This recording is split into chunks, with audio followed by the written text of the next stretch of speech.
He's in studio. Mr. Sarrazin, thank you very much for talking to us today. What's going to happen tomorrow? A very important revival of the process Berlin, how it's called in Western Balkans. All heads of state here, some very important agreements to be signed. What are your expectations for tomorrow? Well, my expectation is that tomorrow will be perhaps one of the best Berlin summits ever for the Western Balkans, and that we are able to deliver to the region a new impetus, a new hope, and some concrete stuff on energy, on common regional market, on youth, and even on cyber.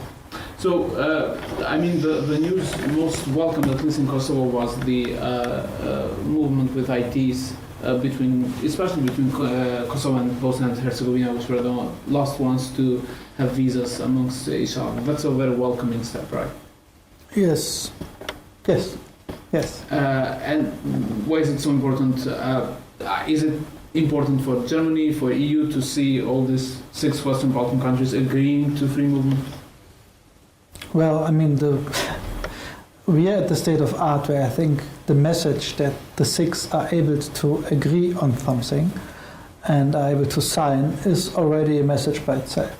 But this one is also showing that regional cooperation is back to a certain extent on track, and that we can do things together in the region. And the idea of the 4 freedoms as a step on the path to European Union is alive and reinvigorating as well as Berlin process. And I'm quite glad that we are able to deliver concrete stuff tomorrow. But of course we will go on with that track and seek for fast ratification and good implementation as well. What happened in the meantime that we didn't see things happening in the Berlin process? Was there a long pause of waiting to see if these 6 countries can cooperate with each other? I think there was a mix of things happening. We had a new government taking place in Germany, the old chancellor, which was actually putting this idea on the table first time some years ago. Also, we had COVID, so the possibilities for meet were different. And I think also that there's a momentum for political will also within the region. It's good if all people in the Western Balkan think that Berlin is the greatest stuff. I like that, but actually decisive is always political will in the region for things which should move. This moving is particularly welcomed in Kosovo, which doesn't want to join Open Balkans, and the talk there is that everything should be done through the Berlin process and not through Open Balkans. Are they in contrary to each other, Open Balkans and the Berlin process? Well, I think that tomorrow is a proof that the idea of going together with all 6 with an inclusive process can work.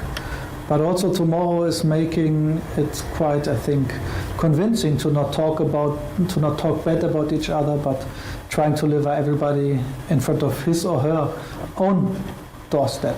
And I think this is the idea. Why should I talk all day about Open Balkans?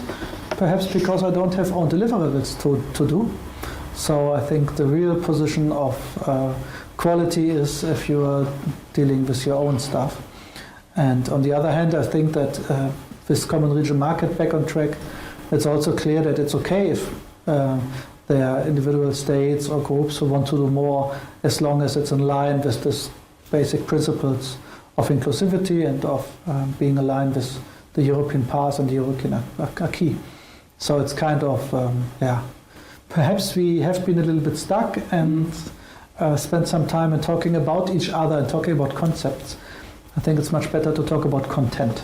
But this is a new beginning of Berlin process. As you said, we will see in future months other agreements, other cooperations, which will be led by Germany, right? As was it from the start.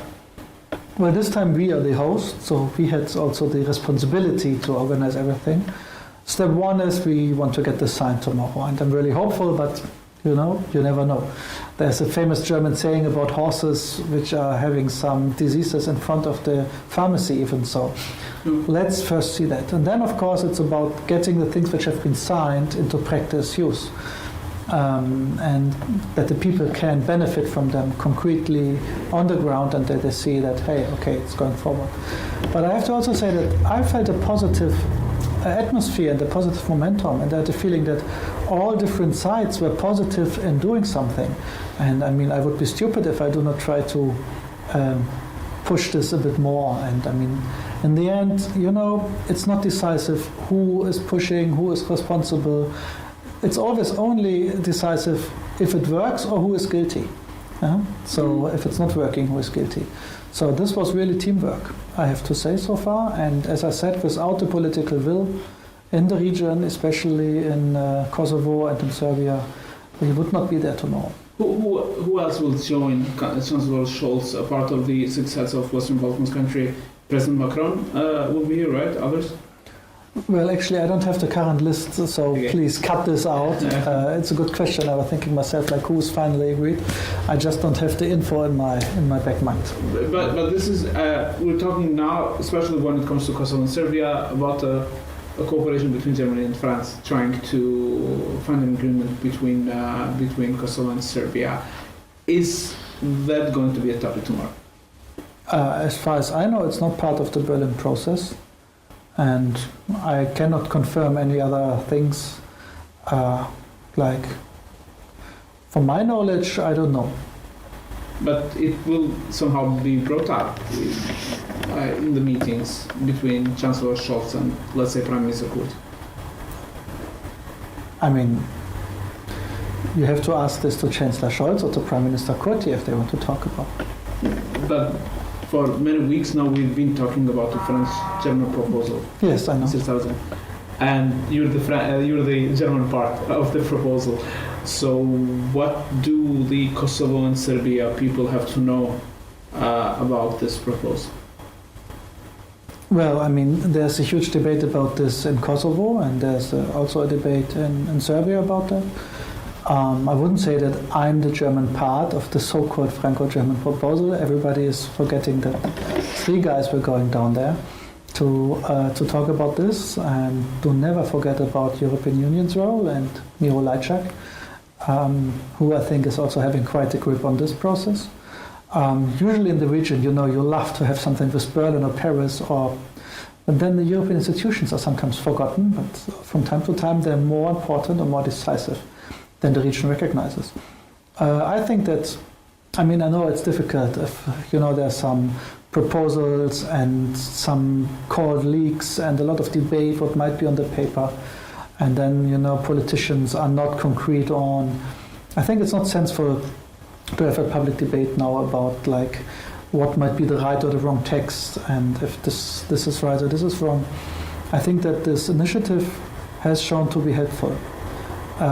Whatever will be the outcome, it is clear that this debate is having a sense, and that it's helpful, I think, for the process itself, but also for the other processes between Kosovo and Serbia and in the region. But the debate is going on, Mr. Sarrazin, without knowing what's in the text, because should it be Germany and France that propose such an agreement, the ones that publish, or should it be Kosovo and Serbia leaders that tell their people what's in the proposal and what discuss with the opposition, with people on what are the elements of the proposed agreement?